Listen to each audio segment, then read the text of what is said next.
চাওক, গোটেই বিষয়টো এইটো চলাই থকা বিষয় নহয়, যিহেতু বিষয়টো হৈছে যে প্ৰত্যক্ষ পৰোক্ষভাৱে গোটেই ঘটনাটোত যিসকল জড়িত সেইসকলৰ সোধা পোছা কৰিব লাগিব। সেইসকলক গ্ৰেপ্তাৰ কৰি আছে, ইতিমধ্যে ৬-৭জন লোকক গ্ৰেপ্তাৰ কৰিছে।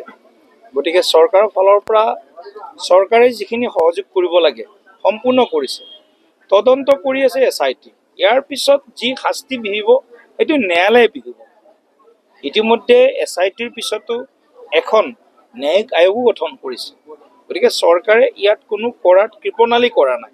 আৰু আমি মনে প্ৰাণে চৰকাৰ, ভাৰতীয় জনতা পাৰ্টি, অসমৰ ৰাইজ সকলোৱে বিচাৰোঁ যে জুবিন গাৰ্গৰ ৰহস্যজনক মৃত্যুৰ উপযুক্ত তদন্ত লাগে আৰু যিসকল প্ৰত্যক্ষ পৰোক্ষভাৱে ইয়াত জড়িত হৈ আছে সেইসকলে কঠোৰতম বা দৃষ্টান্তমূলক শাস্তি তেওঁলোকে পাব লাগে। ইয়াক লৈ ইয়াত ৰাজনীতি কৰাৰ কোনো কথা নাহে। চৰকাৰে চৰকাৰৰ কামখিনি সম্পূৰ্ণ ঐকান্তিক প্ৰচেষ্টাৰে আগবঢ়াই লৈ গৈ আছে।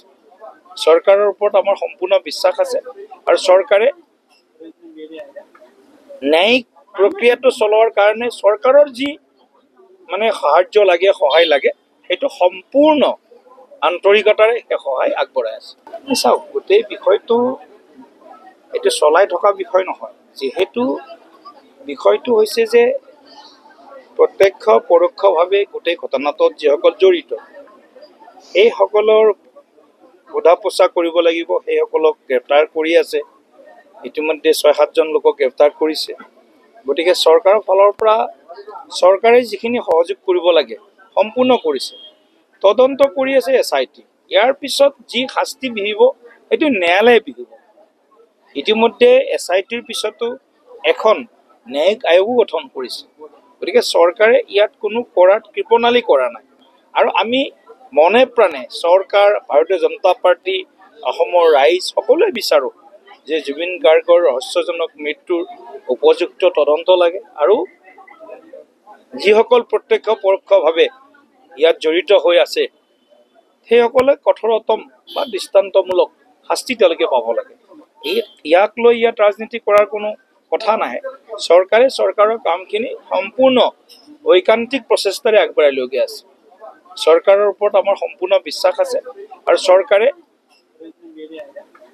ন্যায়িক প্ৰক্ৰিয়াটো চলোৱাৰ কাৰণে চৰকাৰৰ যি সাহায্য লাগে, সহায় লাগে, সেইটো সম্পূৰ্ণ আন্তৰিকতাৰে সেই সহায় আগবঢ়াই আছে। চাওক, গোটেই বিষয়টো এইটো চলাই থকা বিষয় নহয়, যিহেতু বিষয়টো হৈছে যে প্ৰত্যক্ষ পৰোক্ষভাৱে গোটেই ঘটনাটোত যিসকল জড়িত সেইসকলৰ সোধা পোছা কৰিব লাগিব। সেইসকলক গ্ৰেপ্তাৰ কৰি আছে, ইতিমধ্যে ৬-৭জন লোকক গ্ৰেপ্তাৰ কৰিছে। গতিকে চৰকাৰৰ ফালৰ পৰা চৰকাৰে যিখিনি সহযোগ কৰিব লাগে সম্পূৰ্ণ কৰিছে। তদন্ত কৰি আছে SIT। ইয়াৰ পিছত যি শাস্তি বিহিব সেইটো ন্যায়ালয়ে বিহিব। ইতিমধ্যে SITৰ পিছতো এখন ন্যায়িক আয়োগো গঠন কৰিছে। গতিকে চৰকাৰে ইয়াত কোনো কৰাত কৃপণালি কৰা নাই।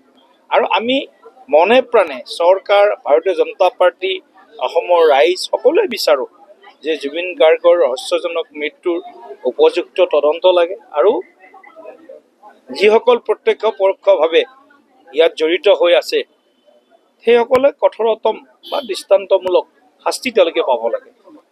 ইয়াক লৈ ইয়াত ৰাজনীতি কৰাৰ কোনো কথা নাহে। চৰকাৰে চৰকাৰৰ কামখিনি সম্পূৰ্ণ ঐকান্তিক প্ৰচেষ্টাৰে আগবঢ়াই লৈ গৈ আছে।